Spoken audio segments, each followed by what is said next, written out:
हरियाणा में समय से पहले मानसून आ चुका है और बड़े पैमाने पर पूरे हरियाणा में बारिश हो रही है। बारिश की वजह से जगह जगह बाढ़ की स्थिति बन पड़ी है।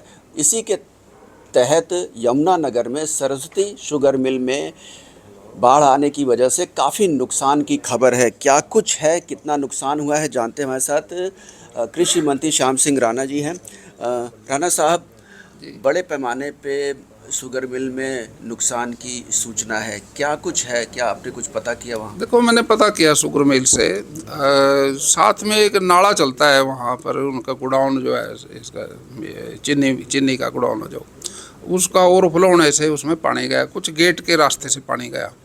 बारिश ज़्यादा हुई तो उससे वो उसके तरली जो 3 लाइन थी ना स्टैक की, वो डैमेज हुई है और तकरीबन वो 10-12 करोड़ का चीनी का नुकसान हुआ है। लेकिन उसका बीमा है और 70-80% बीमा कवर हो जाता है। 10-15% मिल को सहन करना पड़ेगा।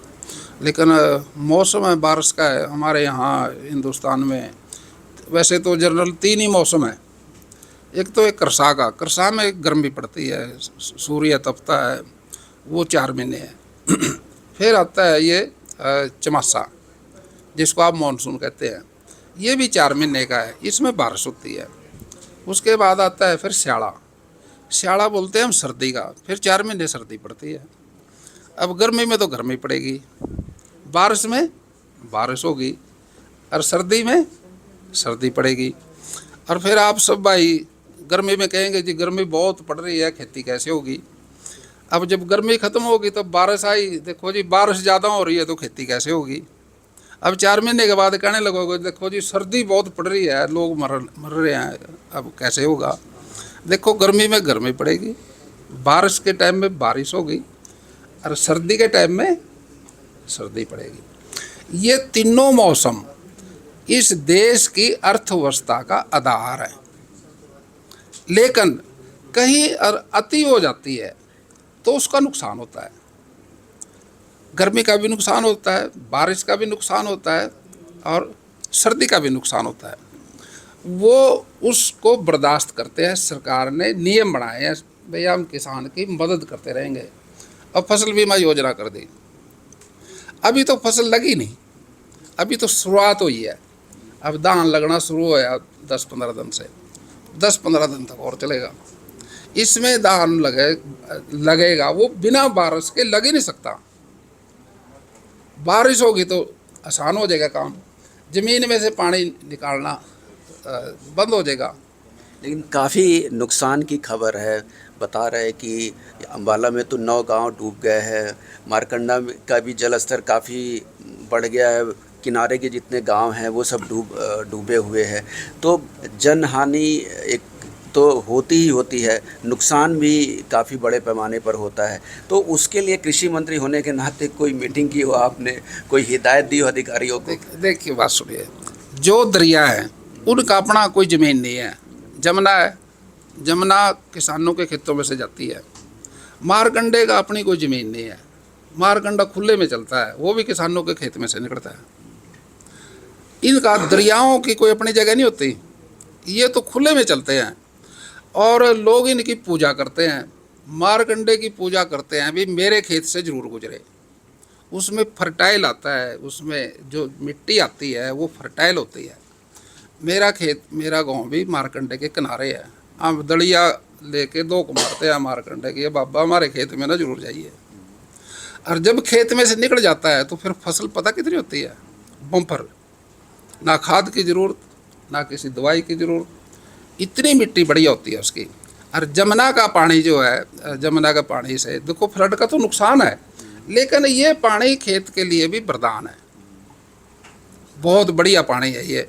लेकिन अब जो सरकार ने इन किसानों की मदद के लिए जो कानून बनाए, वो बीमा, फसल बीमा योजना, अगर फसल पानी से नुकसान होगा, सूखे से नुकसान होगा, गर्मी से होगा, सर्दी से होगा, बारिश से होगा, प्रधानमंत्री जी ने, हमारे नरेंद्र मोदी जी ने प्रधानमंत्री फसल बीमा योजना चला रखी, कोई नुकसान नहीं होगा। अच्छा, दूसरा ये था कि मानसून आ चुका है, बारिश हो रही है, अब धान की बिजाई शुरू हो रही है, सरकार की भी कोशिश रहती है कि धान की बिजाई के समय सरकार कहती है कि आप सीधी बिजाई करिए, इसको लेकर के क्या रणनीति है? हाँ, ये तो प्रधानमंत्री जी का भी और हमारे मुख्यमंत्री जी का भी विजन है भाई, हम अब परंपरागत तरीकों को बदलें।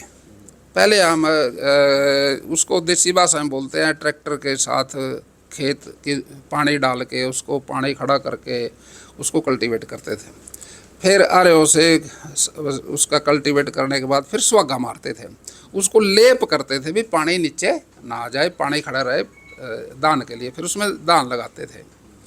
उस तरीके पुराने तरीके को छोड़कर नए तरीके से, जिस तरह से हम गेहूं की बिजाई करते हैं, धान की भी हम कहते हैं भाई खेत में इसी तरह से धान की बिजाई करो।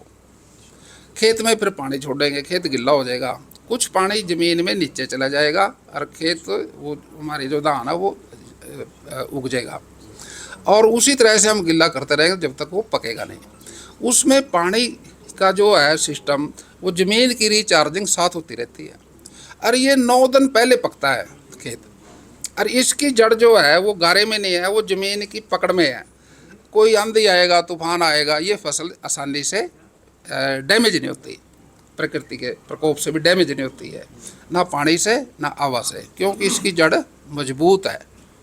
इसलिए और इस सिस्टम को करने के लिए प्रोत्साहन कर रहे हैं हम 4,000 रुपये की बजाय 45 रुपये देने लगे। हमने किसान को देना शुरू किया इसको जी। और जो परंपरागत धान लगाता चला आ रहा 3 साल से, 4 साल से, 5 साल से कम 3 साल से जो लगा रहा, अगर वो छोड़ के मक्का बोएगा, ज्वार बोएगा, गुआरा बोएगा, उसको 8,000 दे रहे सरकार, 8,000 रुपये देती है।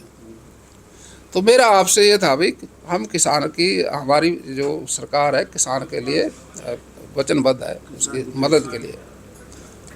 तो दूसरा ये था कि इस बार ऐसी खबर भी है कि मानसून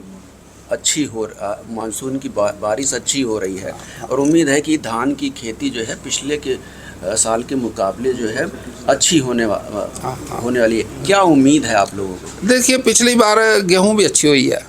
हमारे यहाँ गेहूं का झाड़ जो था पिछली बार अच्छा रहा।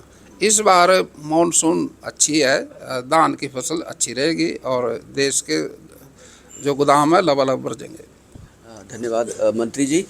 तो कृषि मंत्री श्याम सिंह राणा का कहना है कि इस बार बारिश अच्छी हो रही है और धान की फसल पिछले साल के मुकाबले ज़्यादा अच्छी होगी।